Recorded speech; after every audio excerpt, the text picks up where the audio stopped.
ಕೊನೆಯಲ್ಲಿ ನಿಮ್ಮ ಗ್ರಾಫ್ ನೋಡಿದ್ದೀವಿ. ಸ್ವಾತಿ ಮುತ್ತಿನ ಮಳೆಯಲ್ಲಿ ಹೌದು ಸರ್. ಕ್ಯಾರೆಕ್ಟರ್ ಇತ್ತು. ಹೌದೌದು. SSC ಒಂದು ಜಂಪ್ ಇತ್ತು. ಹಾಂ. ಸೊ ಸಡನ್ ಆಗಿ ಸೈಡಿಗೆ ಇಟ್ಟು ನಿರ್ದೇಶನ ಕೈಗೆತ್ತಿಕೊಳ್ಬೇಕು ಅಂತ ಯಾಕೆ ಅನ್ಸುತ್ತೆ? ನಿರ್ದೇಶನ ಮಾಡ್ಬೇಕಂತಾನೆ ಬಂದಿರೋದು ನಾನು. ಅದು ಮೊದಲಿತ್ತು, ಅದ್ರ ಗ್ಯಾಪಲ್ಲಿ ಈ ಸಿನಿಮಾ ಎಲ್ಲ ಬಂತು. ಮೊದಲು ನಾನು ಡೈರೆಕ್ಷನ್ ಮಾಡ್ಬೇಕಂತಾನೆ ಬಂದಿರೋದು. ನೀವು ರಂಗಭೂಮಿಯಲ್ಲಿ ಕೆಲಸ ಮಾಡಬೇಕು. ಹೌದು. ಸಿನಿಮಾಗೆ ಅಡಾಪ್ಟ್ ಮಾಡೋಕೆ ಏನಾದ್ರು ಚಾಲೆಂಜಸ್ ಏನು ಡೈರೆಕ್ಷನ್?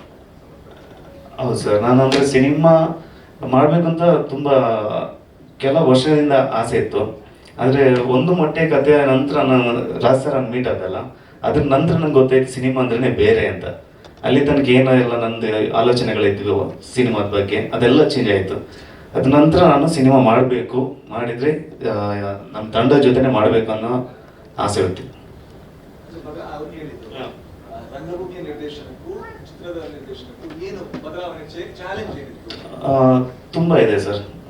ಇಲ್ಲಿ ಅಂದರೆ ನಾವು ರಂಗಭೂಮಿಯಲ್ಲಿ ವೇದಿಕೆಯಲ್ಲಿ ಎಲ್ಲ ಪಾತ್ರಗಳನ್ನ ಎಲ್ಲ ಜಾಗಗಳನ್ನು ಅಲ್ಲೇ ತಂದು ನಾವು ಆಗಿರುತ್ತೆ. ಇದರಲ್ಲಿ ನಾವು ವಿಜುವಲ್ ಆಗಿ ಬರಿಬೇಕು, ಆ ಥರ ಒಂದು ಚಾಲೆಂಜ್ ಇತ್ತು ನನಗೆ ತುಂಬ ಅಷ್ಟೇ ಇತ್ತು.